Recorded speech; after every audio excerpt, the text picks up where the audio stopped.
Morning. It's a long time since I've done any videos, and I'm not going to face the camera this morning because my hair's everywhere and things like that. However, I really do quite miss it. So what I thought I'd do is I'm going to post this next week. So I'm doing some bears ready for Sunday, a couple of orders and things. So I just thought I would actually show you and film actually finishing making them. So I'm going to go off in a minute, but I've got 3 here. Some gorgeous little pink one and a blue one there. So as you can see, I've just put the ears on. So I'll come back in a minute when I've done the faces, and I'm going to attach them to the bodies, and I'm going to show you what I fill them with. As a bear maker and sort of being in the industry, you think people do know. And it's interesting that there's a lot of people that think you actually buy the blanks already made from wherever, usually China. But they do actually, really do take a long time to make. So I've got a pot. My pot of eyes. It's just a pill pot. You don't need anything special to make bears, or any special odd little bits of equipment that you do need. They were pill pots from Boots years ago. The good old position eyes. Oh, upside down again. If you, as a bear maker, if you haven't got any of these, then they're an essential. Over there we've got some thread and some steel coated balls and some glass beads. They're going to be fulfilling when I've actually attached the heads. So we'll just say goodbye for now, and I'll be back in a minute. So here we are back. As you can see there, we now have faces and we have heads, and we're all attached to the body. Now I'm going to try and do this. I don't know how easy it will be, because I've got camera in one hand and I really need 2 hands. Okay, so we have steel balls. Now I use steel. I actually normally use copper coated ones. They are quite big, as you can see. I've done the rounds of having the smaller ones. However, what I tend to find over a period of time, the smaller 1mm ones tend to give off a dust. And these are stainless steel coated, so they're not going to colour the inside of your bear or anything like that. You need less of them. Susan at Bear Basics, she does a copper coated one, which I prefer, but unfortunately I'd run out and I'd got a glass bead order going in. So anyway, so then we have fine glass beads. If you can see my absolutely wonderful homemade scoop. Yes, bit of cardboard folded over, but it does the job. Okay, and then we have hypoallergenic stuffing. So we're going to go part, and basically what I do is we open up the back, and I normally put 3 scoops of, this is where it gets difficult. Oh, behave. 3 scoops in here for the bigger ones, and 2 scoops for the smaller ones. Okay, so that's the steel baubles. I think I can't remember, the 2mm steel balls or something like that. So this is going to be even funnier because we've got a nice, yes, the foreman just raised his head there. So anyway, so here we go. And you just keep filling. Well, I do anyway.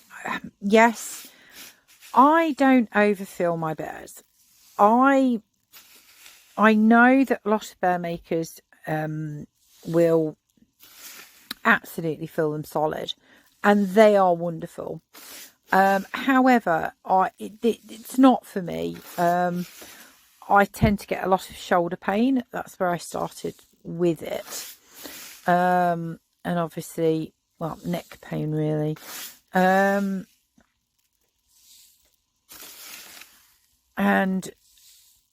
I fill it to about 2/3 full with glass beads. I'm aiming for that floppy older bear. I get glass beads everywhere. Honestly, we have glass beads in our food even. That's not counting the actual number of glass beads that I have on the floor, which is making it worse, as you can see today, because I'm obviously doing this one-handed. So you kind of see that we're kind of about full. So I usually at this point shake off any excess, which can be difficult. Just bear with me a minute while I just prevent all these gas beads from going on the floor. I'm sure I could have made absolutely no end more bears if I'd have taken a bit more care overfilling. But whatever. So anyway, so now, having done that, we are going to use a stuffing tool. Now, Brenda Ellender, bless, I think that's how you pronounce the name. Her husband made this for me, and it's one of the best things that I've ever owned in my life. I do have bigger ones, but this is just a perfect size. As you can see from the end, I've owned this. It's like, it must be how Harry Potter feels when he goes into Diagon Alley and he gets his first wand. And I absolutely love it to pieces. I used to use, I know various different bear makers use things from screwdrivers to all sorts. But this I absolutely adore. So we are going to try and fill Tango here. I'm not quite sure how I'm going to do this. I'll just loop it in my finger. So usually I start by stuffing his hump. All my bears have a hump, which is the traditional bear. Oh, can't do it very well. I'm not doing very well with this, but never mind. And you just keep taking little bits. At this point in time, I am just taking little bits, and if you can see, I'm just stuffing little bits in. I know some of you probably have been surprised at the speed with which I've done the heads, and let's talk about the heads. I've spent a long time. I'm very much an advocate of less is more now.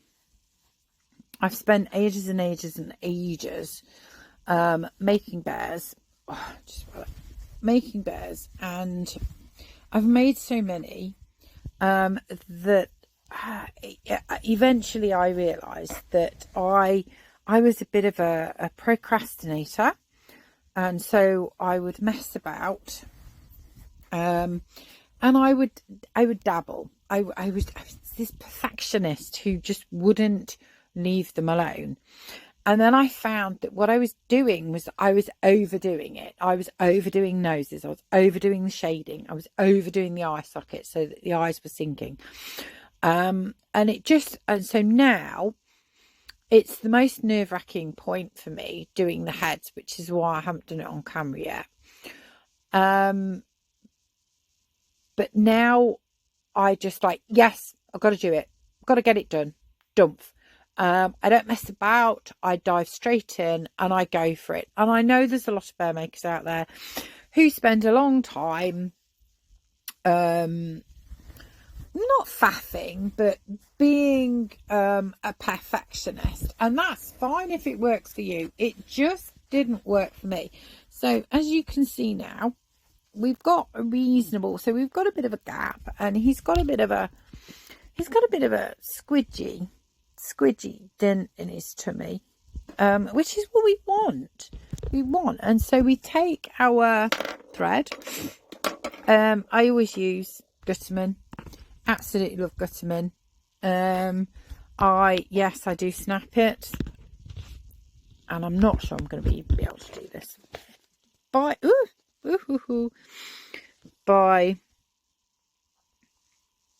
side. So okay, so you start. I always start at that bit. I don't know why. I don't think there's any reason. And what we're going to do is we're going to do a ladder stitch.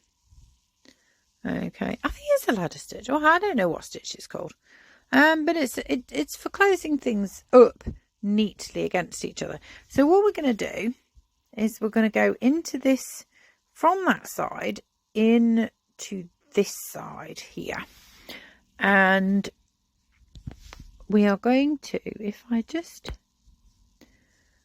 we're going to hook a few millimeters up, okay, and we are going to bring that there. Can you see? That's disappeared. So what happens now? Oh, I have got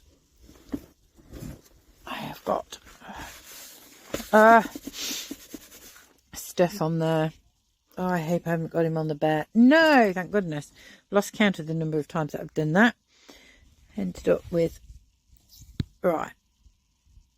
So, okay. So now what we're going to do is we're going to pull that across there. Okay. And we're just going to do a few millimeters further down from the stitch where we were originally. It looks bigger than what it is, but trust me, it's only a few millimeters. Because what you need to do is you need to pull it tight. Yeah? So that what you're doing is you're tucking a little bit of the edge of the fabric inside the bear. Okay? Can you see that? Can you see that ladder stitch there? Okay, and we're just going to keep going until we've filled the gap. Okay, so we're jumping a little bit here, but as you can see, you can just make out the seam, but that's because the hair's trapped in it. So we're just going to tie this bit off, over sew it a couple of times just to make it secure, and then feed it into the body out of the way. So there we have. You see there's odd bits of stuff in there you can pull out, but we have one, oh, if he will sit for us, one very cute bear. Now we've got one last thing to do. Well, it's a couple of things actually, but I haven't got the ribbon out yet, and we're going to use this bad boy. Now this is an awl, and it's for use for punching holes so that you can put the joints through without breaking any of the fabric. Yes, in the early days I used to use scissors until I realised the damage that scissors did to the actual fabric. This will poke a hole without actually breaking the thread. Okay, so for the joints in the arms and the legs and the head. Right, now what we're going to do is we're going to use this. We're not going to stab him, but I use this to tease all of the hair out. Oh, I've got a bit of colouring on there. out of his body. Oh, through a cotton reel. Now, as you can see, in some places, viscose is very forgiving that way because it doesn't actually, the hair is very easy to untrap rather than longer mohair. Longer mohair you do have to trim round, so we do upwards at the top, and as I was saying, that's where we've just sewn. Now your sewing should be tight enough that any maneuvering like that will not break your seam. Okay, and then eventually what we do is we have a bum shot, and we take all of the hair out of the bum. So now all we need now is a hang tag and a ribbon. Oh, so there you go. I've just got to do the other two now, and we're all done.